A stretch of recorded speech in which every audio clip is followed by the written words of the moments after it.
बिस्मिल्लाहिर्रहमानिर्रहीम, अस्सलाम वालेकुम। हमें उसी दिन समझ जाना चाहिए था जब पाकिस्तान की रजामंदी से तैयब उर्दगान ने यह बयान दिया था कि मोहम्मद बिन सलमान ने इमरान खान को धमकी दी है कि अगर आप मलेशिया समिट के अंदर गए तो तमाम पाकिस्तानी वर्कर्स को निकाल देंगे। ये असल में इसराइल की स्ट्रेटजी थी। अब हालिया जो पाकिस्तान पर प्रेशर आ रहा है अरबों की जानिब से, ख़ास तौर पर यूएई और सऊदी अरब की जानिब से कि आप इसराइल को तस्लीम करें, उसके साथ जो मामलात मजीद ख़राब हो रहे हैं। अब आप ये देखिए कि आहिस्ता आहिस्ता आप पाकिस्तानियों को निकालने की और उन पर पाबंदियां शुरू हो चुकी हैं। यूएई ने आप पर बैन लगाया, अभी तक किसी ऑफिशियल ने उनसे कोई प्रॉपर्ली पूछताछ करके अवाम को नहीं बताया, सिर्फ एक झूठ बयान आया कोरोना का। अब आप ये देखिए कि सऊदी अरब ने क्या काम किया है। अब ये पहली किस्त है पाकिस्तानियों को, याद रखिएगा। इसके बाद हर सेक्टर से इन्होंने पाकिस्तानियों को निकाल देना है। सऊदी अरब ने ऐलान किया है।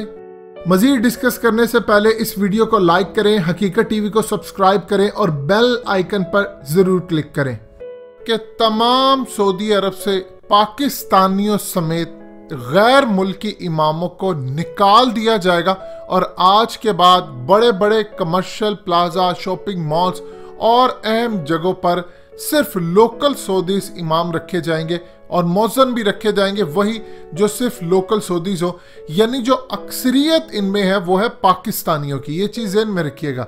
इसके पीछे असल गेम क्या है वो आपको हकीकत टीवी बताने जा रहा है, जिसको आपने समझना है। नाम ये दिया जा रहा है कि देखिए सऊदी अरब के अंदर अनएम्प्लॉयमेंट इतनी ज़्यादा बढ़ गई है, हालात ख़राब हो गए हैं, तो लिहाजा हमने गैर मुल्कियों को निकाल कर अब लोकल जो सऊदी सिटीजन्स हैं, जो मौज़न हैं, जो इमाम हैं, उनको अब हमने अपॉइंट करना है और वो अब आज के बाद अजान भी देंगे और आज के बाद इमामत कराएंगे। यानी गैर मुल्की जिनमें असल में अक्सरियत है पाकिस्तानियों की, उनको निकाल दिया जाएगा। बयान उन्होंने ये दिया है कि हालात हमारे ख़राब हो रहे हैं और हमने अब अपने लोकल शहरियों को पहले प्रेफर करना है। असल खेल ये नहीं है, असल खेल को आपको समझना पड़ेगा।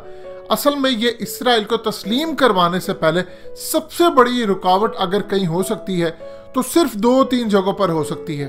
एक मक्का के अंदर और एक मस्जिद नबवी, और बाकी जितनी जगहों पर नमाजें पढ़ाई जाती है उन जगहों पर। देखिए जहाँ तक हरम की बात है वहाँ पर तो इमाम काबा को जो उन्होंने खुतबा शाही ख़ानदान वालों ने देना है वही वो पढ़ेंगे। उसके अलावा आप ये देखिए जो नशरियात चल रही होती है पूरी दुनिया के अंदर, वो कई सेकंड्स या साफ समझ लें कई मिनट्स डिले होती है आम रूटीन से। उसकी वजह क्या होती है? अगर कोई इमाम उठकर वहाँ पर ये कह दे कि ये सूद हराम है या शाही ख़ानदान वालों के खिलाफ कोई बात कर दे कि ये इस्लाम के खिलाफ जा रहे हैं और ये कर रहे हैं, तो फौरी तौर पर वो नशरियात रोकी जा सकते, इमाम को गिरफ्तार किया जा सके। क्योंकि जब इमाम काबा या कोई भी खुतबा दे रहा होता है तो उसके साथ अहलकार सिक्योरिटी फोर्सेस के होते हैं, वो आम लिबास के अंदर होते हैं। ये उनकी एक प्रैक्टिस है, ये मस्जिद नबी में होता है। अब असल सूरत हाल जो पैदा हो रही है वो ये हो रही है कि जब से इसराइल को तस्लीम करवाने के हवाले से सऊदी अरब आगे आगे जा रहा है, तब से ये जो आम शॉपिंग मॉल्स और जगह जगह पर जो मसाजिद है वहाँ पर असल में बहुत ज़्यादा असर व रसूख है। आप जानते हैं कि एक हल्का अहबाब होता है हर इमाम का, और आप जानते हैं इस बात को अच्छी तरह, जब इमाम कोई भी हो वो नमाज पढ़ाता है तो नमाज पढ़ाने के बाद लोग आते हैं, वो उनसे दर्स भी सुनते हैं, दीन की बातें भी सीखते हैं, और ख़ास तौर पर जो हालात चल रहे होते हैं इसराइल या पूरे दुनिया के अंदर उनके हवाले से डिस्कशन होती है, दुआएं मांगी जाती हैं। अब इस सूरत हाल के अंदर इनके पास कुछ ऐसे केसेस आए हैं कि ये जो सऊदी अरब के अंदर एक फहाशी का बाजार गर्म करने वाले जो नए कानून है, यहाँ पर कंसर्ट्स हो रहे हैं, इस्लाम बिल्कुल ऑलमोस्ट ख़त्म करने की तैयारी हो रही है, और इसके अलावा जो सबसे बड़ी बात है इसराइल के साथ ताल्लुकात बहाल किए जा रहे हैं, इस पर बहुत सारे जो इमाम्स हैं उनकी जानिब से कुछ मामला सामने आए हैं। अब इन्होंने काम ये किया है कि एक तीर से किए हैं 2 से 3 शिकार। नंबर 1, एक तो अक्सरियत वहाँ पर जो इमामों की है जो गैर सऊदीज है वो असल में पाकिस्तानीज हैं। आप मॉल्स में चले जाएं, आप कहीं भी चले जाएं, होता यूँ है कि किसी जगह के ऊपर अगर कोई इमाम वहाँ पर अब जॉब कर रहा है तो जो मॉल की जिम्मेदारी होती है, उसकी इंतज़ामिया की जिम्मेदारी होती है उसके अखराजात को पूरा करना।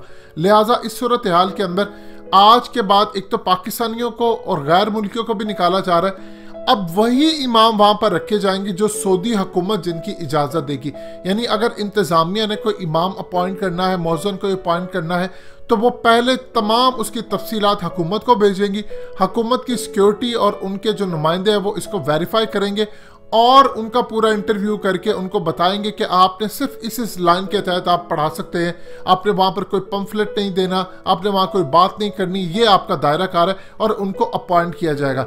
इसी तरह जो गैर मुल्की हैं वो जानते हैं कि उनके अंदर नफरत बहुत ज़्यादा भरी हुई है इसराइल के खिलाफ, लिहाजा वो बहुत ज़्यादा उकसा सकते हैं और कहीं ये ना उकसाने वाली सूरत हाल में बगावत हो जाए। ये सारे का सारा प्लान किसने बना कर दिया? ये इसराइली बनाकर दे सकते हैं। सऊदीज का इतना दिमाग नहीं है या अरबों की इतनी कैपेसिटी नहीं है कोई इस लेवल का जाकर सोच सके। ये तो हमेशा से उनको इसराइलियों ने प्लान बनाकर दिया। अब इसी सूरत हाल के तहत इन्होंने यहाँ से पाकिस्तानियों समेत ये इमाम फारिग करने का फैसला किया है। अब आप देखेंगे आहिस्ता आहिस्ता हर सेक्टर से पाकिस्तानी निकालते जाएंगे। अब इन्होंने हमसे पैसे अपने वापस लिए, यूएई ने हमें बैन लगाया, हमने इतनी बेशर्मी दिखाई, इतनी ज्यादा बेशर्मी दिखाई कि आप देखिए कि 20 रियाल के नोट के ऊपर इंडिया का कश्मीर निकला जो उनके काबिज के अंदर है, और पाकिस्तान का गिलगित बल्तिस्तान और कश्मीर निकाल दिया। इंडिया ने इंड से इंड बजा दी सऊदी अरब की। अब उनका आर्मी चीफ वहां पर जा रहा है।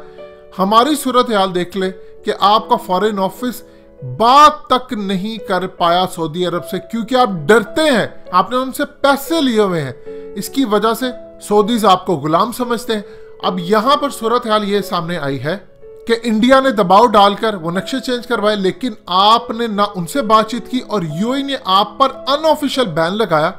यानी कोई रिटर्न कोई चीज नहीं है, आपको वीजे जारी नहीं करे, और फॉरेन ऑफिस कहता है जी हम कोशिश कर रहे हैं वीज़ों की बातचीत करें। शाह महमूद कुरैशी जाते हैं, उनके मिनिस्टर से बातचीत करते हैं और कहते हैं कि आपने जो काम किया ये ठीक नहीं है, आप इसको रिवर्ट बैक करें, ये करें वो करें, और वो अशोर्टी देते। उसके बाद भी कोई पता नहीं। यानी आप उनसे पूछे कि किस वजह से तुम लोगों ने बैन लगाया, आप ऑफिशियली हमें लिख कर दें ताकि हम दुनिया को बताएं। हमारे वर्कर्स की जॉब निकाल कर आप दूसरों को दे रहे। 1000 डेली जॉब जो है वो पाकिस्तानियों की भारतीयों को मिल रही है, लेकिन हमारी हुकूमत और ना ही इंतजामिया उनसे कुछ पूछने वाली है। अब असल में सूरत हाल ये है कि इसराइल को तस्लीम करवाने के लिए मजहब की हर रुकावट को ख़त्म करेंगे। आप ये देखिए कुछ वीडियोस जो सामने आई थी, जो सऊदी इमाम ने बगावत करने की कोशिश की, क्या हाल किया उन्होंने। आज आप अल्लाह के घर में खड़े होकर किसी भी, चाहे वो जुमे का खुतबा हो, ईद का खुतबा हो या कोई और बातचीत हो, इवन के आप अंदाजा कर ले हज के खुतबे में आप ये भी नहीं कह सकते कि ये माशी निज़ाम सूद पर मबनी है, इसको ख़त्म करें। बताइए कुरान मजीद की ये बात करने के लिए कि आपको शाही खानदान से इजाज़त चाहिए, लेकिन चूंकि पूरा निज़ाम सऊदी अरब का और पाकिस्तान समेत दुनिया भर का सूद पर चल रहा है और उनको गवारा नहीं है, पाकिस्तानियों को कर्ज इवन के सऊदी अरब ने जो दिया है, जो हमें ये कहा जाता है जी सऊदीज ने हमारी मदद की है, सूद पर पैसे दिए हैं उन्होंने। यानी आप देख ले अल्लाह के घर से हमें सूद पर पैसे मिलते हैं, और उसके बाद आप सोच सकते हैं कि कोई भी इमाम उठकर ये बात कह दे कि सूद हराम है, ये अल्लाह और उसके नबी से जंग है, तो उसको ये बोलने दिया जाएगा? नहीं बोल सकते।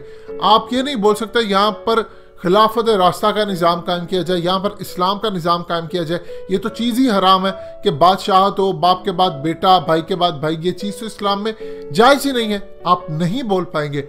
आप नहीं बोल सकते कि कोई ये कंसर्ट्स हो रहे हैं, ये जो हराम के नए काम शुरू किए हैं सऊदी अरब के अंदर, आप इसको ख़त्म करें, आप नहीं कर सकते। उसकी वजह यह है कि आपको शाही ख़ानदान की तरफ से इजाज़त नहीं।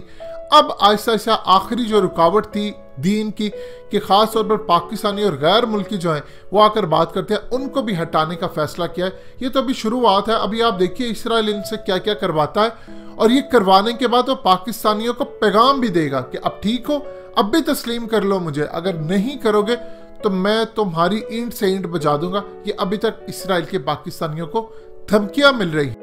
दोस्तों, हकीकत टीवी को सब्सक्राइब करना मत भूलिए, वीडियो को लाइक करें, शेयर करें और कमेंट सेक्शन में अपनी राय का इजहार जरूर करें।